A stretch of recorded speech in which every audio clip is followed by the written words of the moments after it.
So this is the second movie I've seen in the kind of Oscar bait type movie, the movies that are generally nominated for Academy Awards when that season comes around. The first one was Don't Worry, Darling, and the good news is this one is better than the first one I saw. But the bad news is it's not that much better. So this movie is loosely, very loosely based on actual events and a real person. I think at the beginning of the movie it says, like, I think it says some of this actually happened. So it's very loosely based on this person, and they show who it is at the end of the movie. I'm not going to say who it is because that would kind of give it away.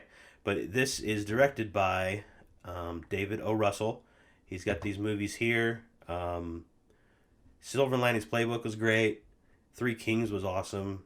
These other two, American Hustle, The Fighter, he's got a bunch of other stuff. I would say all those are probably better than this one. And then there's also the cast here. I mean, there's like everybody's in this: Christian Bale, Margot Robbie, John David Washington. I don't know who that guy is. Anya Taylor Joy, Chris Rock, Taylor Swift. We'll talk about her in just a second. Mike Myers is in this. He's doing like a British accent, and I can't take him seriously because he's Doctor Evil and Austin Powers and all that. But I mean, just everybody. Look at all Rami Malek, Zoe Saldana, Robert De Niro's in this for a minute. So yeah, it's a good cast. This movie takes place about 10 years after World War One. Taylor Swift's dad is a general in World War One, and during that time, he has a bunch of these people under his command, like Christian Bale's character, John David Washington's character, Chris Rock. All of these people are under this general's command, which is Taylor Swift's dad. Even Margot Robbie's character, she's a nurse at the hospital where these guys go to. So this is kind of the big three of the movie is these three here: Margot Robbie, John David Washington, Christian Bale. All those three met during World War One while those two were in the hospital and Margot Robbie was a nurse. After the war, again about a decade after that, Taylor Swift tracks down Christian Bale and John David Washington's characters, and she tells them that her dad, the general, has died, and there's like mysterious circumstances. She doesn't think it was a natural causes. So Bale and Washington are investigating this death, and they find out pretty quickly that it was not normal. He was probably killed, probably poisoned. So they track down Taylor Swift to tell her about her father's death. And they're walking down the road explaining this to her. And while they're walking, this guy just comes out and just shoves Taylor Swift into the road. Not real Taylor Swift, like her character. Shoves her into the road and she gets ran over by a car. And then the guy who shoved her points at Washington and Bale and he's like, hey, these two just pushed this nice lady into a car and got her ran over and she's dead. And then the crowd just believes him because he said it, I think. So now Bale and Washington have to run off and hide while also trying to figure out what the hell's happening, who pushed the girl, and also who poisoned their general. So while they're doing that, they also uncover this crazy, complex underground plot to basically overthrow the entire U.S. government.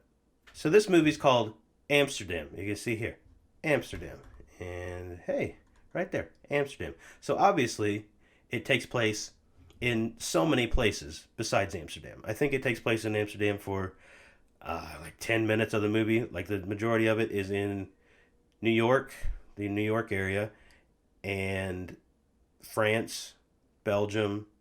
I think there's more in all of those places, more than Amsterdam. They're there for just a couple minutes. But these three right here, they after the war they go to Amsterdam and live there for a little while until Bale and Washington decide to go back to New York. For a movie where a lot happens, this is painfully slow at moments. There's also these jokes that I think they're supposed to be funny, but at least with my audience, it just didn't land. There was just no laughing. There was also the time, the thing where they'll do something and it's like shocking, and then it's just like, and then they'll cut back to regular. It's just like, oh, we just imagined that happened. They did that multiple times, and I don't like that. So it's good. I mean, it's fine. I give it a 3 out of 5, which is, I mean, it's fine. Nothing terrible, nothing god awful, but also really nothing to write home about. So now I'm 2 movies in to the Oscar season.